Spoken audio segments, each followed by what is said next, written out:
Good morning, everyone. Happy first day of spring this Sunday. First of all, my name is Dorothea. This is my YouTube channel. And before I start to talk about another American native tribe, I like to say something. On Friday, the President Zelensky from the Ukraine spoke to the German parliament talking about everything that's going on in the Ukraine and speaking to the politicians, asking for all their help to resolve the problem there. So that was that. And then on Friday, I saw a video from Arnold Schwarzenegger, and he too talked about the Ukraine, and he addressed in his video all the Russians that they should see the things for what they are, because he felt that many in Russia don't even know what's going on in the Ukraine. And he spoke about everything, hoping that they get the right picture and maybe try to do something about it too. So that was that. And now I like to introduce my juice that I made this morning. It's called Minty Green. Here it is, the Minty Green.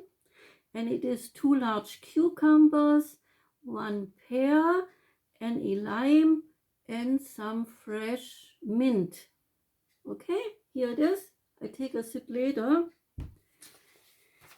And now, before I start talking about a tribe, which is Iroquois today, the Iroquois, I have to give out a warning, because some things that I talk about a tribe are not very pleasant.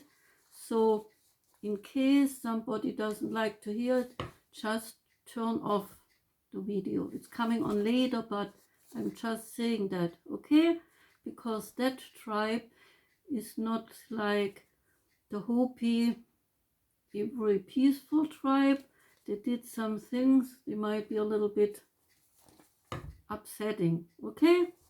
So let me start. The Iroquois, there are many members of the North American tribe.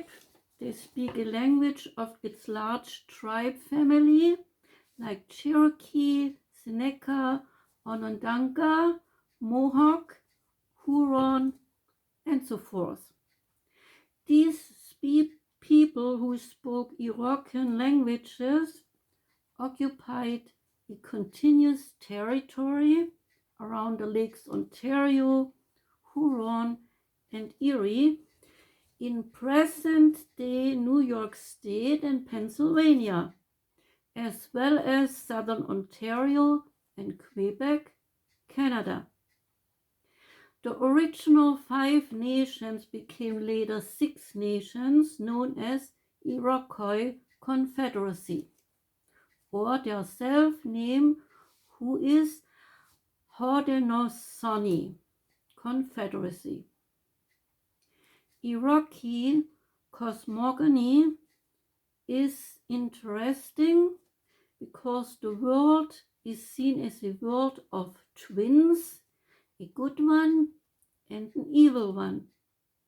The good twin made what is beneficial to the cosmos, laid down human customs which were molded after the excellences of the sky world. The bad twin created distortion and everything that is against life. Both twins created spirit forces, and these forces operate within the world of good and bad.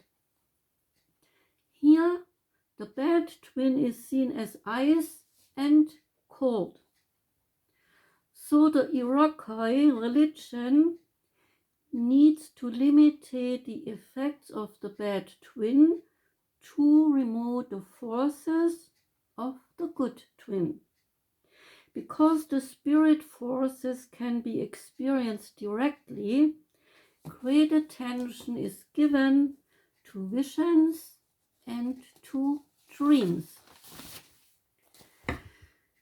Dreams, they reveal good and bad things that are in store for the individual or for the group.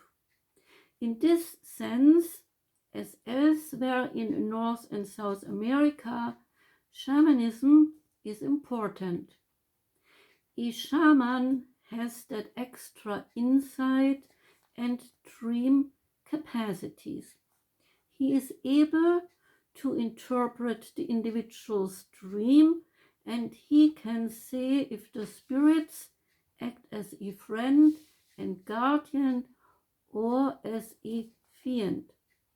It is important to have a good relationship to such forces, because an illness, for instance, can easily be a consequence of a disruption.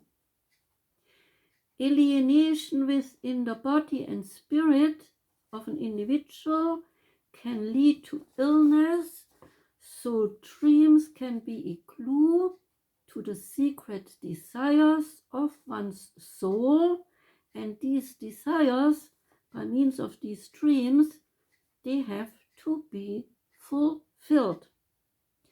The shaman is important to diagnose everything in that dream guessing ritual. So, asked my teacher, has Sigmund Freud learned it from the Indians? The psychology of Sigmund Freud had dream interpretations at the center of his studies, but his focal point was always leading to the sexual desires only within human existence. So, well, he might have been inspired by that Indian tribe, but he went in only one direction, and I think this tribe not so much in that one direction. Okay? Nature Americans have a great sense of harmony of nature and humans. Ethical feelings become obvious by the Northeast woodlands people apologizing to nature for killing animals and cutting down a tree. Apologies were directly made to the animal that was killed, as well as a tree that was cut down. Necromancy is an important part within Iroquois society, because the spirits of the dead have the purpose to magically reveal the future or to influence the course of event.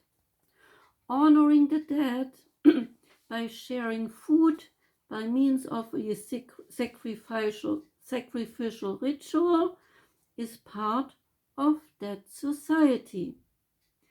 A basic form of worship involves thanksgiving, which brings blessings to human beings. Evil use of rituals through means of sorcery is opposed. Rituals for the dead are especially done at the annual feast for the dead, where food is shared with the ghosts, and food and dance shall entertain these ghosts. So, sharing food here has a sacramental value, and numerous meals for the dead are provided at the annual feast for the dead. For the Iroquois or Haudenosaunee, grief for a loved one who died was a powerful emotion. Not grieving, they believed, would make a person mad.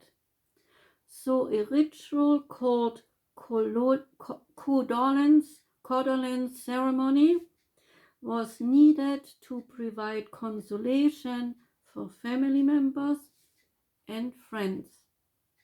Since it was believed that the death of a family member weakens the spiritual strength of the surviving family members, it was crucially important to replace that lost family member by providing a substitute.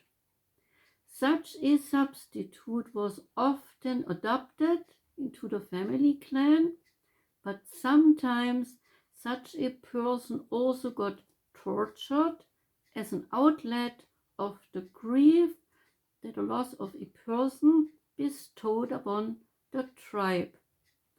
This whole process was called Mourning Wars.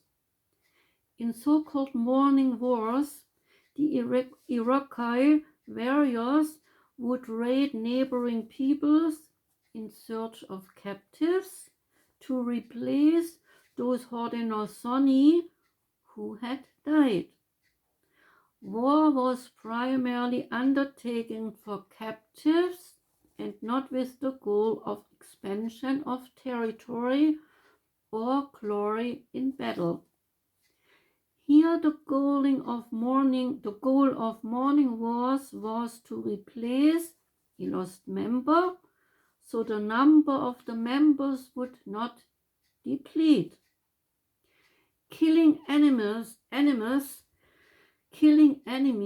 was of course acceptable, but everything reducing own members was disapproved.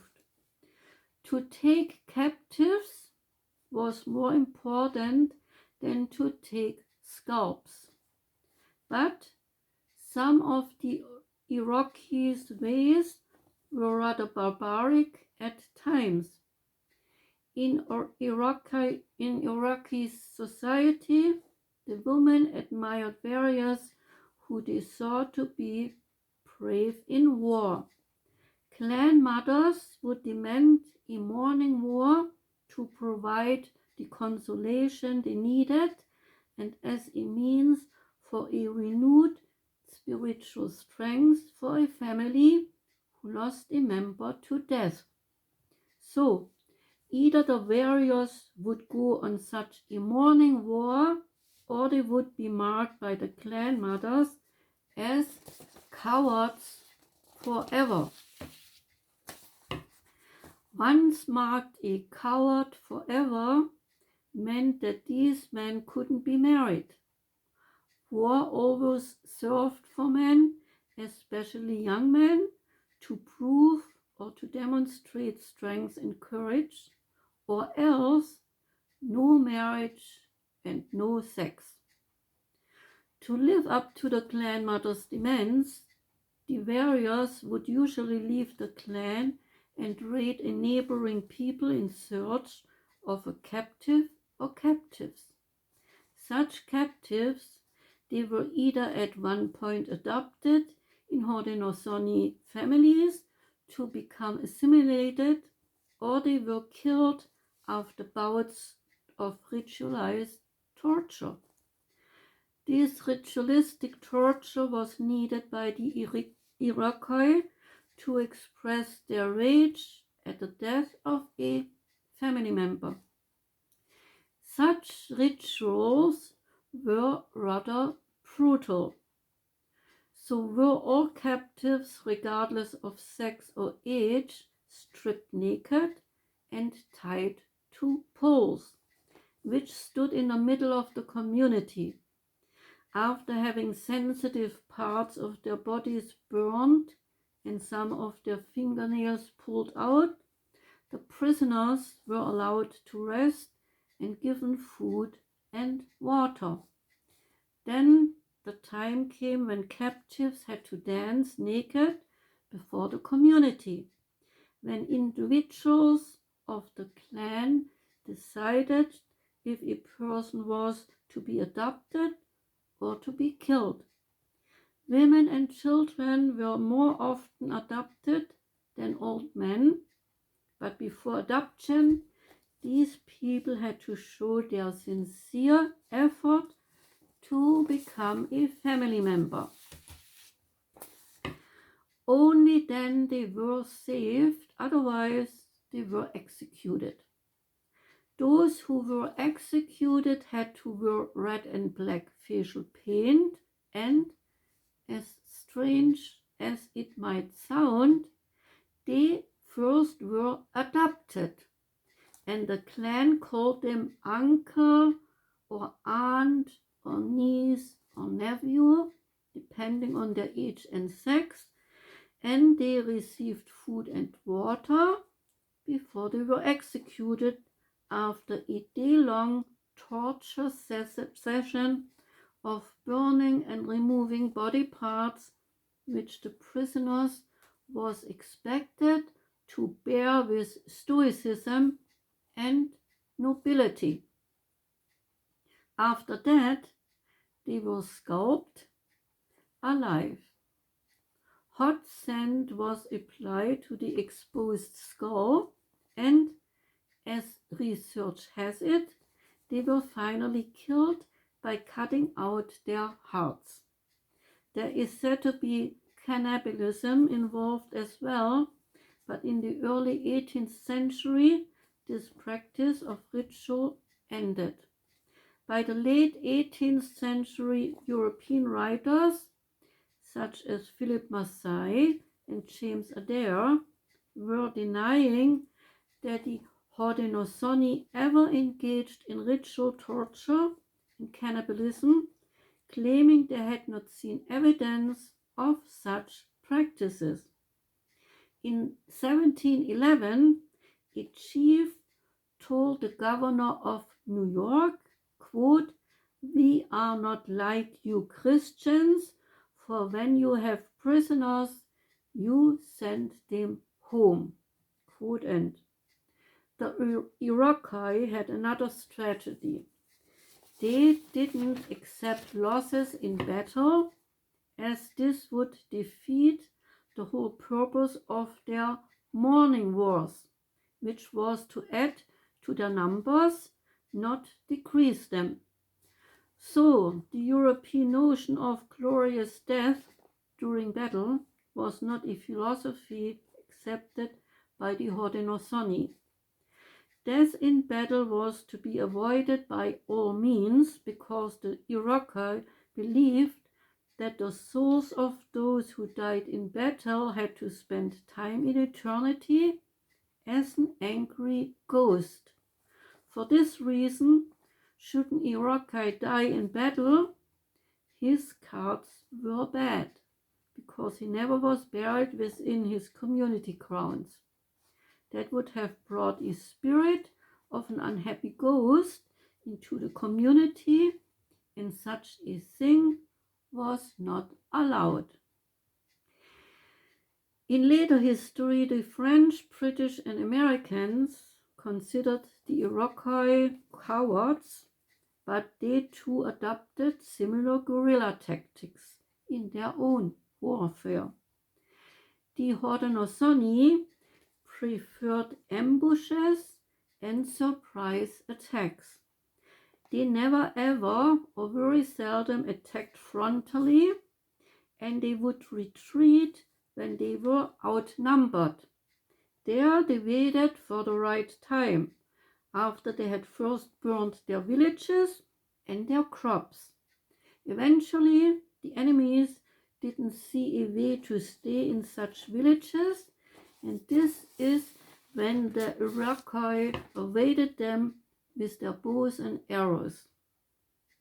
The Iroquois lived in a number of large villages scattered throughout their territory. Each nation had between 1 and 4 villages, and they moved every 5 to some years as the soil and the firewood were depleted over time. Iroquois settlements were surrounded by a palisade, and usually there was a hill and access to water. Within such villages, the inhabitants lived in long houses. Usually, there were 2 to 20 families who lived in a single longhouse. The Iroquois had a mix of horticulturalists, farmers, fishers, gatherers, and hunters, but their main diet came from farming. Traditionally, farming was done by women, and the gathering of wild roots, greens, berries, and nuts were also done by women. The main crops, called the Three Sisters, were corn, beans, and squash, and these 3 sisters were considered a gift from the Creator. The Iroquois hunted deer, turkey, bison, bear, raccoon, porcupines, and so forth, and fishing was done in the St. Lawrence and Great Lakes area. Around 1620, the Iroquois started to raise pigs, geese, and chickens, which they acquired from the Dutch. So, that was on the Iroquois society, and well, I like the Hopi more, I have to admit, but they did what they had to do with their own belief system, the Iroquois, and we have to see it in that sense, okay? I just wanted to speak about it and show the different tribes of the Native Americans. And I hope it was a little bit interesting to the ones who listened to the end. And now, let me take a sip of my juice and try it.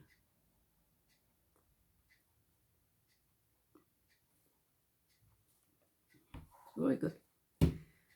So, tomorrow, I think I make another video on another Native American tribe, either tomorrow or on Tuesday, but I think tomorrow on Monday I will do it. Okay? I wish you all a wonderful day, wonderful start into the spring. I am happy too that winter is over and spring is coming, better weather, flowers blooming, green grass, nice trees, all that. So let us look forward to a nice springtime, and let us hope that things are looking up pretty soon in all the areas on earth where they have conflicts. It's not just the Ukraine, I know that. I'm just talking a lot about the Ukraine because it's right in front of my doorstep, so to speak, because Berlin is not far away from Russia. So that's why. But I realize there are lots of other countries who have to undergo the same things, wars and destruction and mourning because they lose people they love. Okay? So that's it. I hope that soon there is peace coming. Okay? I wish you all a wonderful day. Thank you for tuning in. Thank you for listening to me, and have a wonderful Sunday. Goodbye.